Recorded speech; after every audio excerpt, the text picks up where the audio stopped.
Welcome to Video Tips with Leanne from Quilt in a Day. Today we're going to be doing mitered bindings. I'm going to be using a small rectangle to demonstrate today. However, obviously when you're doing yours, you will have the length that you require to go right round your quilt, whether you're doing a single or a queen size. Do make sure you measure it and leave yourself about 5 inches left over. Firstly, take your binding and iron it in half, right sides out, so obviously the one with the little pictures on it outside. Do make sure that you iron it in half as close as you can to exact. Now we're going to attach the binding to the back of your quilt, and then we'll flip it over and attach it to the front of the quilt. What I want you to do, having raw edges out towards the side of your quilt, leave yourself about 1 inch. You don't really need much more than that. And whether you're using a 1/4 inch foot or whether you're using just the side of your foot like we do in class, stitch that down. Now fold your binding leave it a little bit before you get to the corner. Fold it to the right, just to give yourself a crease there. You can see the angle. Mark it with a blue pen.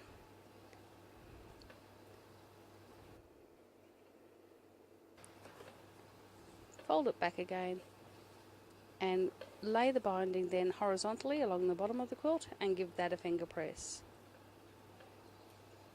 Once you are actually proficient with this, you won't need to mark it. You'll be able to see the crease and you'll be able to go from there. Stitch down to that blue mark and stop. Leave your needle in. Lift your foot, pivot the whole quilt. Lift your needle up, and I just use a pin or even your unpicker just to flick that up over. Then you drop the needle down and then drop the foot once again. That gives you a perfect point. Stitch all the way down the length of your quilt. Obviously if yours is a queen size, it's going to take just a little bit longer than this.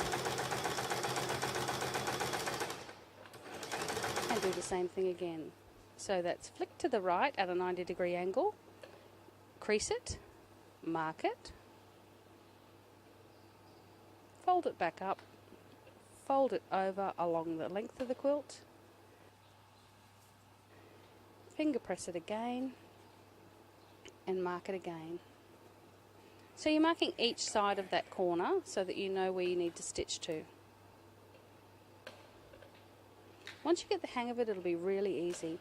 Straight down to there, to your blue mark, leave the needle in, lift the foot, pivot, take the needle out, flick that up, drop your needle down again, and drop the foot. Now continue all around your quilt for all 4 corners, and then we're back to the beginning again. Once you get back to the beginning, where you've left your little tag, trim it off, leave yourself about 1 inch. You really don't need any more than that. Now to give yourself a lovely clean finish without the raw edges, fold your seam, your binding I should say, at a 45-degree angle. Once again, finger press it.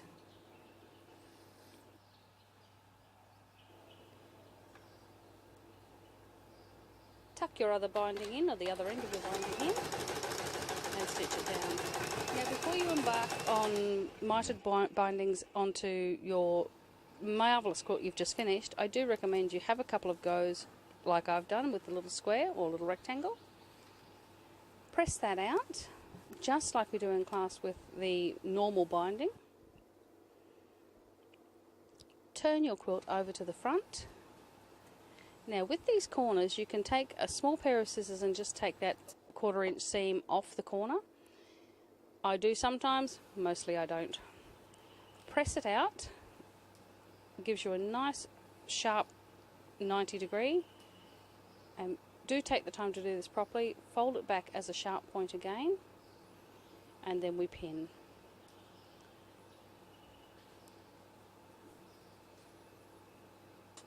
I pin both sides, and do just put a pin in that seam itself, in that corner.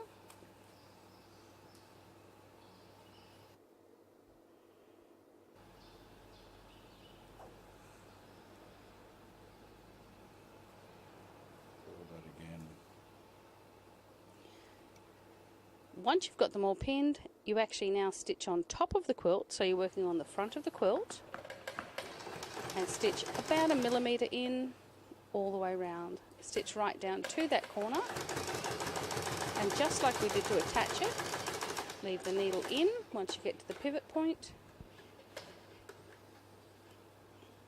lift your foot, pivot, and start stitching again.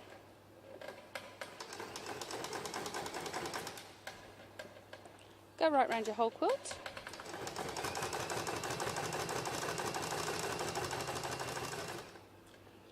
And now, as you can see, you've got a lovely neat finish on the front of your quilt and a perfect corner. How simple is that? As I said, do practice a few times before you embark on a big quilt.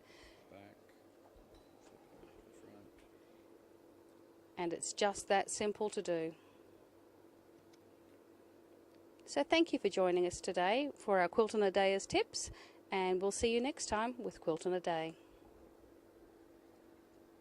Please do join us at www.quiltinaday.ws and look for more video tips there, and we will see you soon in a Quilt in a Day class.